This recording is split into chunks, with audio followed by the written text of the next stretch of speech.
Are you still doing crunches and hoping for that strong and defined core?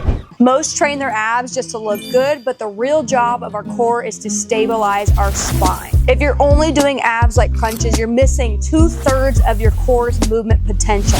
That's like hitting legs and forgetting to hit your quads. So start thinking about your core training as spinal training and loading. We want to move our body in the way our spine loads. So that's going to be flexion, extension, side bending, and rotation, because the better your spine can move and load, the better it's going to be able to stabilize for you. Before we start talking about some of my favorite movements to load that spine with those core exercises, as a physical therapist, I like to take approach what we call bottom up. When we're engaging our abdominals, a lot of people have the weakest with our lower abdominals, whereas our upper abdominals are doing a lot of the work. So we want to start with the most fatigued and the weakest muscle, so that is our lower abdominals. So starting out with lower abdominal strengthening first, then going into oblique strengthening, which is going to be our rotation and our side bending stuff, and then going into the upper abdominal strengthening. So starting with our lower abdominal strengthening exercises, you do not need to get all crazy and do these crazy exercises. You really just need to get that deep core connection. So if you haven't already, go check out my stomach vacuum video where we talk about that activation to that deep core connection, because you're going to want to apply it to these movements. So first up is we have some leg lifts. Leg lifts is a great exercise to really practice that lower abdominal engagement, but a lot of people like to use their hip flexors. So when we're doing lower abdominals, you want to even be from the beginning, think about kind of drawing back with that mini hollow. So draw back, and then what we're doing is we're going to go down now negatively with our legs while we keep and maintain this position. You also from here, the ability to maintain this position will allow you to push that low back into the ground. A lot of times you'll see people doing their leg lifts with their low back kind of just arched and their stomach pushed out.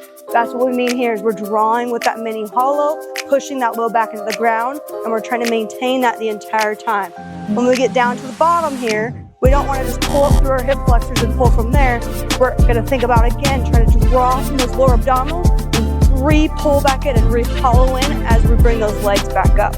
Okay, and you're just continually thinking about that entire time on these leg lifts. You're thinking about drawing that stomach back and pulling from those lower abdominals. To progress those leg lifts, what we can do is put our body in a position that is less horizontal, so be more gravity dependent. I know I said no crazy ab exercises, but this is a perfect segue between a floor leg raise versus a hanging leg raise, because a lot of people feel like they can do the floor, but it's really hard when they go into a hanging leg raise. So what we're gonna do is we're gonna get on an incline bench, and we're gonna set it at about 15 to 30 degrees. You just want a little bit of an incline so we're not horizontal. And then what we're doing is we're gonna grab that bench. This is gonna help stabilize through our lats. So we're holding onto that bench, and so we can almost pull with that bench to allow those lats to stabilize us when we're doing this. But same thing what we're doing is we're pulling and drawing in from there. So you can really practice pulling from those lower abdominals to rise you up. And then the same thing when we're coming back down, you're trying to act like you're just painting a little paint roller on the bench, and just each little vertebrae is going down. You can even bring your legs down with it, but then draw and pull from these lower abdominals first as you raise and bring that pelvis and your spine off of that bench. Okay, the action of those lower abdominals is to really move that body on that spine. So really try to pull up as high as you can. For advancement on those leg lifts, you can do this now hanging leg raise. But again, a lot of people just use their hip flexors when they're doing this movement and don't actually get that lower abdominal engagement. So let's walk through how to do this leg lift. So when you're doing these, we're not just gonna pull up through our legs and come up. I want you to practice drilling first of just drawing that stomach in and back with that half hollow, and just control and engage, because that's how we want to start that movement. We want those lower abdominals already engaged. And then if you need to, start out with bent knees. So engage here first, and then bring our knees up. Try to rotate your pelvis the most you can to really get that core working, just like we did on those bench. So draw in first, pull up through those knees. Once you get really good at those, then we can bring them straight legs. So bring those legs straight, pull up as high as you can get those legs, and then bring them back down. This maneuver is going to take some time, so make sure when you're doing this, you're practicing and practicing. Practice on the floor, practice on an incline bench, and then practice hanging leg raises. Next up is those obliques. This is a phenomenal time to practice those rotational and that side bending. So for that side bending, I like these elevated side plank dips. So with these, what you're gonna do is you're gonna get in a side plank position on a box. So you're gonna have that shoulder stacked over that elbow. You're gonna bring those feet out, and you want a nice stiff board. Squeeze those glutes so we're nice and straight. Then from there, what we're gonna do is we're just side bending down. So we're just gonna drop this hip. You're not just trying to go down to the floor. I'm almost trying to go to this box. So I'm dropping my core to that box. And then from there, we're engaging these bottom obliques. We're gonna pull in first. So draw with those abdominals, pull in with that mini vacuum as we drive up and pull from those obliques on the bottom, okay? So again, dip it down, let it get a big stretch. This is a good time. You can sit a 5-second stretch down here and squeeze and engage as you pull up and come up over. For another side bending movement, a suitcase carry is a great isometric lateral engagement exercise of our core. So when you think about doing this, you're gonna have a kettlebell to your side. A lot of times people will just have this kettlebell just hugged and our arm is dead weight, but we wanna have active control a little bit and make these obliques work too. But what we're doing is we're really working these guys on this side. So you're gonna engage and pull, make sure you're nice and stiff, have a little bit of that draw in, and then you're just gonna walk nice and controlled. You're walking and trying to make sure this weight isn't trying to pull you down. So you have to engage these obliques on this side while you just slowly control that walk. Now, you can challenge it also walking backwards. So walk backwards, go toe to heel, and really practice that anti-lateral bending while you're going backwards. For oblique rotation exercise, Pallof rotations are a great spinal exercise to practice that dissociation between our hips and our spine. A lot of people just like to move their spine with their hips, and this exercise helps us challenge just moving our spine without our hips moving. So you're gonna wanna grab a band. You can loop it around. You can also use a cable with this if you wanna practice a little more progressive overload.